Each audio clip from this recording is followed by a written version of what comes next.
Hi guys, welcome to the Board Sailor. I am your host Avi, and yes, I know I'm not wearing my regular Navy PT hoodie while making this video like I've done in my other videos, but I feel a moral obligation to make this video, and I wanted to do it in the most candid way possible. So hence, not wearing that outfit for this video. But I wanted to talk about the riots and the protests that are happening in the United States and all over the world because people have just decided that enough is enough. And here on this channel, I myself have decided that this is it. We can't take this anymore.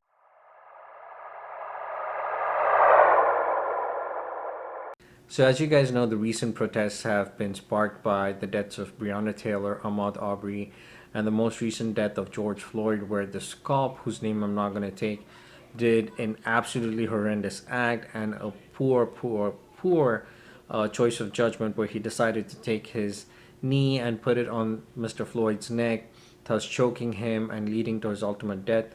Which, again, the video was really hard to watch and it totally justifies everything that is happening. But the story of racial discrimination and all the biases that are shown towards the African American community has been going on for centuries. As a person of color, as a brown person, I've also been subjected to racial discrimination, especially when I moved to America first.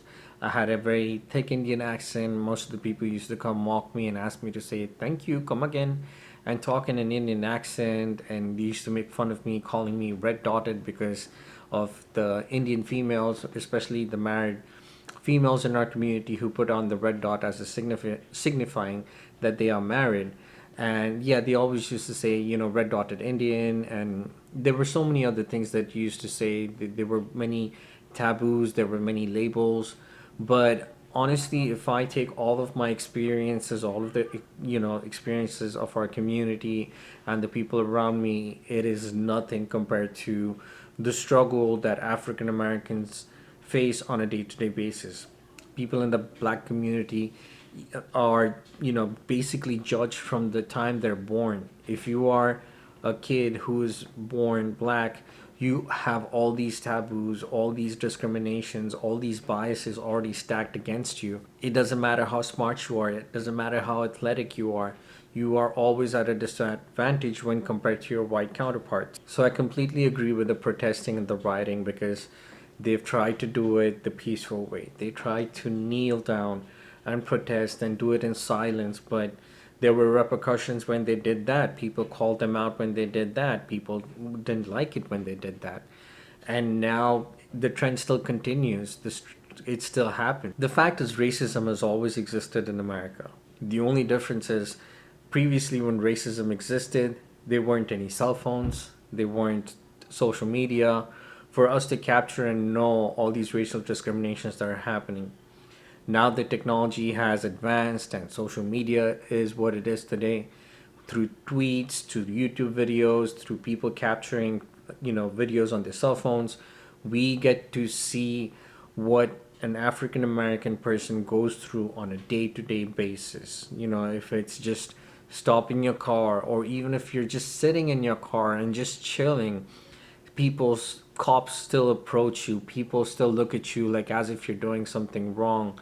Just the mere presence of a black person makes people uncomfortable, and that is wrong. They are human beings just like us. I have had the privilege of working for some of the most amazing people, and they were black. They were the most kind hearted, the most generous. There were times when I needed help with something. There were times, even when the military and when I came out of the military, that I needed help where I was struggling with learning something or getting trained on something. And it was always an African American person who came up to me and helped me, who went beyond their way. When I was at UNC Chapel Hill, I had the most amazing supervisor who passed away, unfortunately. So at the end of the day, they're just human beings with the biggest of hearts, but somehow our society has this bad notion that instead of looking at a person's intent, instead of looking at the person's heart or the way they think, we judge a person by the color. Remember the saying, never judge a book by its cover? Well, we are the most hypocritical society, because while we say do not judge a book by its cover, we judge people based on the color of their skin. And for those who say that this protesting and rioting and people gathering in large crowds is not the best thing to do, is not the right thing to do, guess what? The black community, the African American community, people who are against, all this racial discrimination, who want change, who want society to progress, they did try to do it peacefully. They tried to do it silently. They kneeled down, trying to change our mindset, trying to change the laws, trying to change the system. And guess what? Those exact same people were fired. Those exact same people were out of jobs. Those exact same people were said either change your ways and stand, or repercussions will be taken against you. Do you remember as a kid or even as an adult when you try to voice your opinion and people basically ignore you or silence you? You have this built up, frustration within you. You try and you try and you try to get your point across, but there comes a point where you have had enough. There comes a point where you say, I am done. I cannot do this the way I've been doing it. I cannot do it silently. I cannot do it in a calm, timid way. I cannot do it nicely anymore.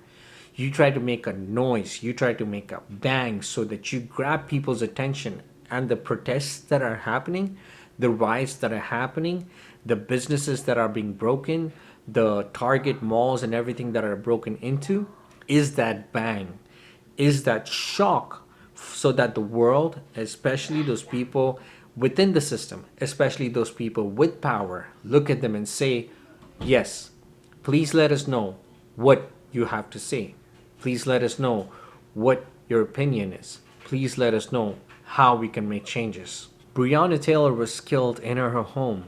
Ahmaud Arbery was jogging peacefully, just trying to take a break from probably being at home. We all are stuck at home. Everybody's at some stay at home order, especially during that time.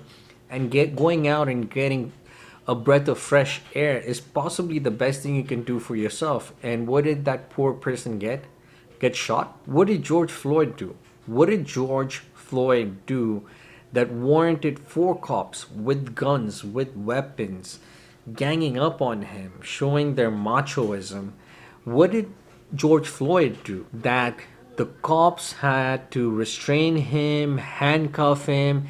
What did George Floyd do that insignificant human being had to kneel on his neck? And when George Floyd was pleading for air, think about it. He was pleading for air. What did that cop do? He pressed his knee further in and said, stop. That's what you get for messing with us. Really? Is your ego so frail that you need to put on the badge and the outfit of a cop and then basically feel that you have a license to kill in broad daylight? This is one of the situations where, technology is great. There are always people who say the growth of technology is bad. Some say, Skynet is coming. Technology is going to take over our lives. People are always on their phones. And yes, that is all true. But at the same time, I am so glad that people have cell phones, because you can now document racial discrimination. People of the world can now see what kind of treatment black people and people of the African American community go through on a day-to-day basis. People of the world can now see how the odds are stacked against people of the African American community just because of the color of their skin. And while, I'm going to say this once again, and while the protests, the people out there, fighting for a change in society have all my support, I also have something that I want to talk directly to the rioters, to the protesters, especially to the looters, because there's also been videos circulating all over where people are looting stores. Now, you might be looting a Target mall, you might be looting Apple store, you might be looting a Nike store, or you might be looting an unfortunate mom and pop store, stealing over $700,000 worth of merchandise. Now, most of these store owners will get, through insurance, their money back, they'll get their losses back. But the thing is, when you loot, and the media and the people who are against your movement, who are against your protests, they look at these looters, they look at this looting. It takes away from the conversation that people are actually out on the street for. It distracts the whole rhetoric from where people are protesting against racial discrimination and want reform to where people are talking about the looting. Kudos to the people who are making efforts into stopping looters from taking and stuff and stealing stuff. There have been some videos online where you see rioters basically stopping the looters from looting, and kudos to these people and people on the front lines of these protests, people who are basically the voices and the faces of these protests, need to stand together once more and tell the looters stop. I think property damage is where we draw the line. Because, again, when you start looting, when you start stealing, that is what you give the people who are against what you stand for. You give them ammunition, you give them headlines to focus on, to distract from everything that is happening.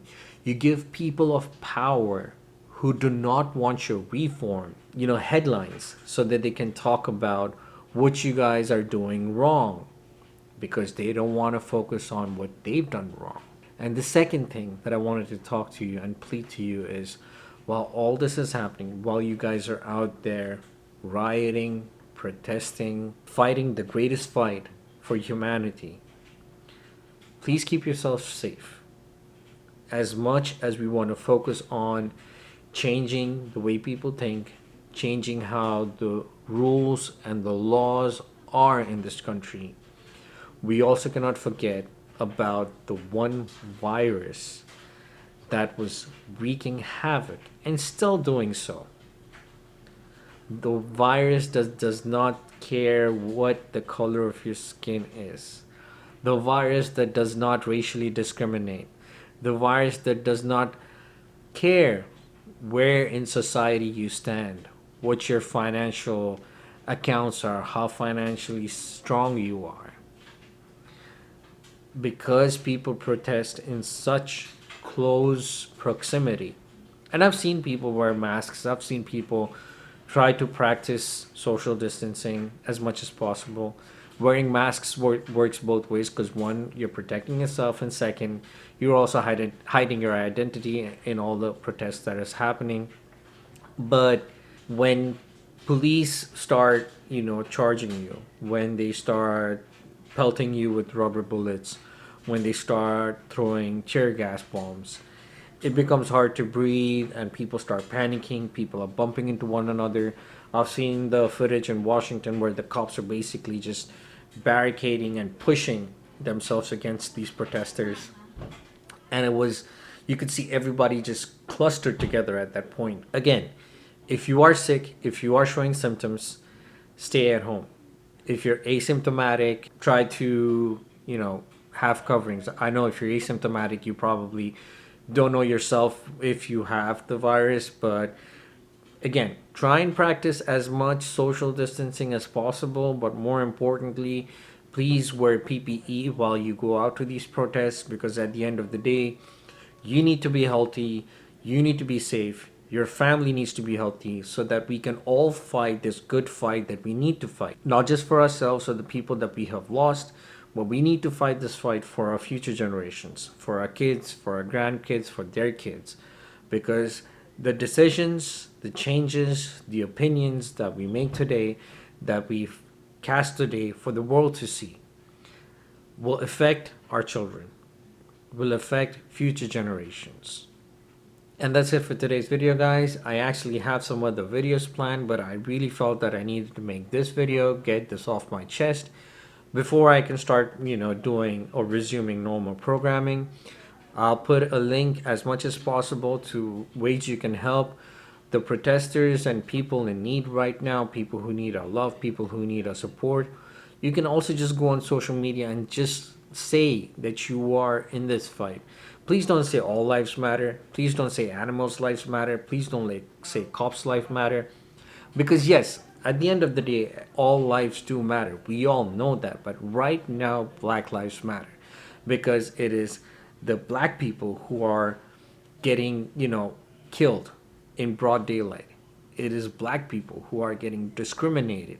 It is black kids who have labels against them even before they do something or say anything at all. They are the ones in our society who are struggling. They are the ones in our society who are getting discriminated against. So, right now, Black Lives Matter because they need us. They need us as a humanity, they need us as a society, and they need us to say enough is enough. This is the board sailor signing off.